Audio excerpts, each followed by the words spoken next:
ఆ ఆశ్చర్యం నుంచి బయటికి రాకముందే నిన్న మళ్ళా ఎన్నికలు జరిగినాయి. వాళ్ళ పార్లమెంటుకు, మన పార్లమెంటుకు జరిగినట్టు వాళ్ళ పార్లమెంటుకి ఎన్నికలు జరిగినాయి. 225 స్థానాలుంటే 160 స్థానాలలో ఎర్ర జెండా వాళ్ళు గెలిచి అక్కడ ఇవాళ ప్రభుత్వాన్ని ఏర్పాటు చేసిందంటే మరి ఎర్ర జెండా బలహీనపడుతుందా బలపడుతుందా ఒక్కసారి మనం ఆలోచించాలి. అంటే చైనాలో బలపడుతుంది, చైనాలో దరిద్రం లేకుండా చేశారు, నిరుద్యోగం లేకుండా చేశారు, బ్రహ్మాండమైన అభివృద్ధి చేస్తున్నారు. నిన్నగాక మొన్న మన దేశానికి కింద తమిళనాడు రాష్ట్రానికి దగ్గరున్న శ్రీలంక, లంక మనకు తెలుసు కదా, రామాయణంలో లంక. ఆ లంకలో ఎన్నికలు పెడితే మార్క్సిస్ట్ పార్టీ ఎర్రజెండా నాయకుడు దేశ అధ్యక్షుడు అయ్యాడు. ఇదో పెద్ద విచిత్రం. నా పేరు చుక్కరాములు, సిపిఐఎం పార్టీ తెలంగాణ రాష్ట్ర కార్యదర్శి వర్గ సభ్యులు. దేశవ్యాప్తంగా సిపిఎం పార్టీ శాఖ స్థాయి నుండి మండలము, రాష్ట్రం వరకు మహాసభలు జరుగుతూ ఉన్నాయి. సిపిఎం పార్టీ యొక్క ఆల్ ఇండియా మహాసభ వచ్చే సంవత్సరం 2025 ఏప్రిల్ మొదటి వారంలో తమిళనాడు రాష్ట్రం మదురైలో జరగబోతూ ఉన్నాయి.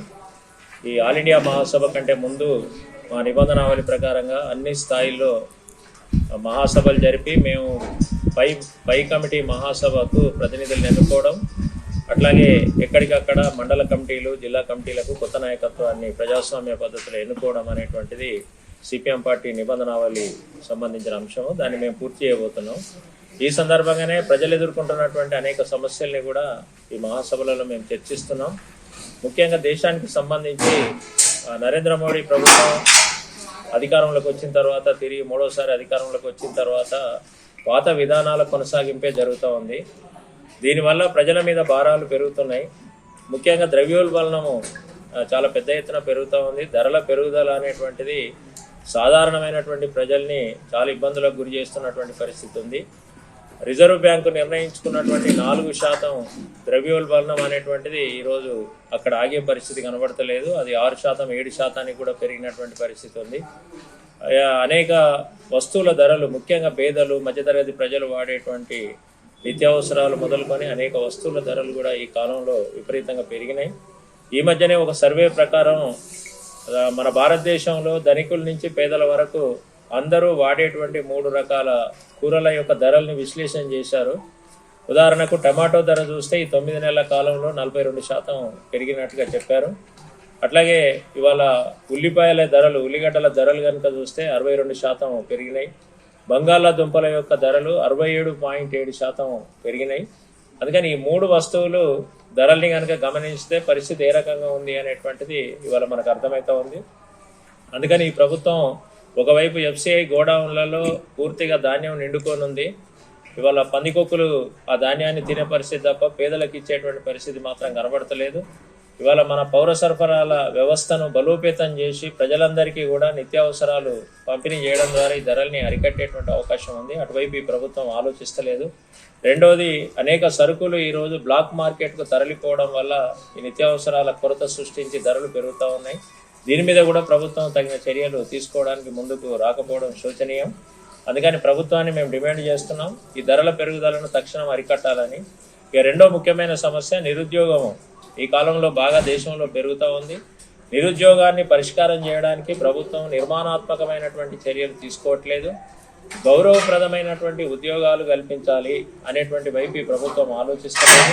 అందుకని ఏదో ఒక ఉపశమనం లాగా మాట్లాడుతూ ఉన్నారు. ఈ మధ్య కాలంలోనే అప్రెంటిస్షిప్ విధానాన్ని ముందుకు తీసుకొచ్చారు.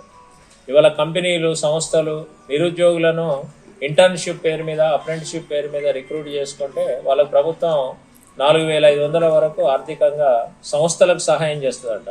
ఆ సంస్థలు దానికి ఏమైనా అదనంగా డబ్బులు ఇచ్చి నిరుద్యోగులను రిక్రూట్ చేసుకోవచ్చు.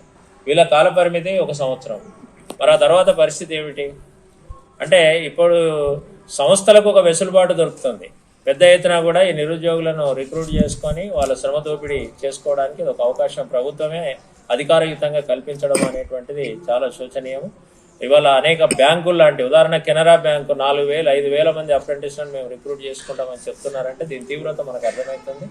అందుకని ఇవాళ చదువుకున్నటువంటి యువతకు ఉపాధి కల్పించడానికి అవసరమైనటువంటి ఒక స్పష్టమైన విధానాన్ని ప్రభుత్వం ప్రకటించాలి, ముందుకు రావాలి. ఇప్పటికే అనేక లక్షల ఖాళీలు ఉన్నాయి కేంద్ర ప్రభుత్వ రంగంలో.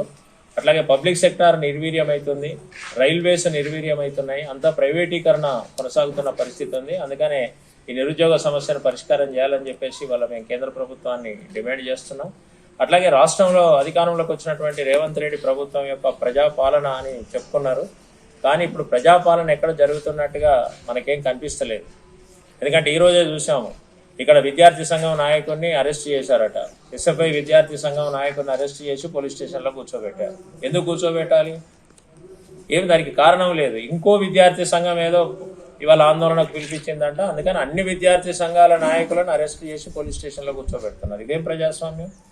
మరి గతంలో బీఆర్ఎస్ ప్రభుత్వం మీద పెద్ద ఎత్తున రేవంత్ రెడ్డి విమర్శలు చేశారు, కాంగ్రెస్ నాయకులు విమర్శలు చేశారు.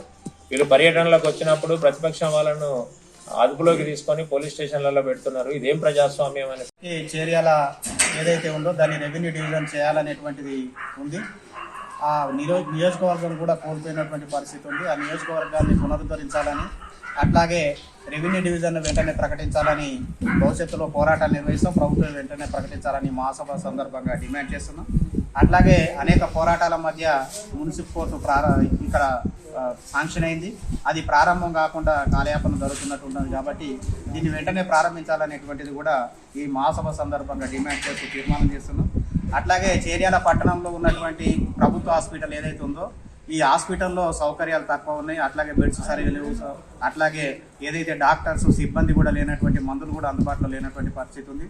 ఇవన్నీ కూడా పూర్తి స్థాయిలో ఫిలప్ చేసి వెంటనే ప్రజలకు అందుబాటులోకి తీసుకొచ్చి సేవలు అందించాలనేటువంటిది ఈ మాసంలో తీర్మానం చేయబోతున్నాం. దాంతోపాటుగా ఈ చేర్యాల మండలంలో అనేక అంతర్గత రోడ్లు, గ్రామాలలో ఈ మిషన్ భగీరథ వచ్చిన తర్వాత అనేక రోడ్లు ధ్వంసమైనటువంటి పరిస్థితి ఉంది. అంతర్గత రోడ్లు చాలా అధ్వానంగా ఉన్నాయి. వెంటనే వాటిని సీసీ రోడ్లుగా కొత్త రోడ్లు శాంక్షన్ చేసి వేయాలనేటువంటి దాని మీద కూడా భవిష్యత్తులో పోరాటం చేసేదానికోసం తీర్మానాలు చేస్తున్నాం. దాంతోపాటుగా ఈ ఏదైతే చేర్యాల మత్తడి స్థలం ఉందో అది ఎన్నికలకు ముందే ఇక్కడ లోకల్గా ఉన్నటువంటి మున్సిపాలిటీకి అప్పగిస్తామని చెప్పేసి అన్నారు. ఆ ప్రక్రియ ఇంతవరకు కూడా కొనసాగుతలేదు. దీని మీద న్యాయ పోరాటం కూడా జరుగుతూ ఉన్నది. వెంటనే ఆ స్థలాన్ని ప్రభుత్వానికి హ్యాండ్ ఓవర్ చేయాలని చెప్పేసి మహాసభలో తీర్మానం చేస్తూ డిమాండ్ చేస్తూ ఉన్నాం. అట్లాగే చేర్యాల పట్టణంలో ఈ మాజీ ఎమ్మెల్యేగా ఉన్నటువంటి కొమ్మూరు ప్రతాప్ రెడ్డి కూడా 7 ఎకరాల భూదాన్ భూమిని ఆక్రమించినట్టుగా మనకు ఈ మధ్యకాలంలో వార్తలు ఇవన్నీ కూడా ఉన్నాయి. అది వెంటనే ప్రభుత్వం స్వాధీనం చేసుకొని పేద ప్రజలకు ఇళ్ల స్థలాల కోసం ఇవ్వాలనేటువంటిది మేము ఈ మహాసభలో తీర్మానం చేసి డిమాండ్ చేస్తా ఉన్నాం. దాంతోపాటుగా ఈ మండలంలో అనేక గ్రామాల లోపల ఇళ్ల స్థలాలు లేనటువంటి వాళ్ళు, రేషన్ కార్డు లేనటువంటి వాళ్ళు, పెన్షన్స్ లేనటువంటి వాళ్ళు చాలామంది ఉన్నటువంటిది ఉంది. ఆ ప్రభుత్వం కూడా హామీ ఇచ్చింది కాబట్టి వెంటనే ఈ ఇళ్ల స్థలాలు, పెన్షన్లు, అట్లాగే ప్రభుత్వం ఇచ్చినటువంటి ఏదైతే 6 పథకాలు ఉన్నాయో వాటితో పాటుగా అనేక సమస్యలతోటి బాధపడుతున్నటువంటి వాళ్ళకి ఈ సమస్యలన్నీ వెంటనే పరిష్కారం చేయాలి, ఇచ్చిన హామీలు అమలు చేయాలని చెప్పేసి డిమాండ్ చేస్తున్నాయి. అదే సందర్భంలో ఈ చేర్యాల మండలంలో ఉన్నటువంటి యువతకి ఉపాధి లేనటువంటి పరిస్థితి ఉంది. వాళ్ళకి ఉపాధి శిక్షణా కేంద్రాలు ఏర్పాటు చేసి స్థానికంగా ఉపాధి కల్పించే విధంగా, పారిశ్రామికంగా కూడా ఈ ప్రాంతాన్ని అభివృద్ధి చేసే విధంగా ప్రభుత్వం చర్యలు తీసుకోవాలి.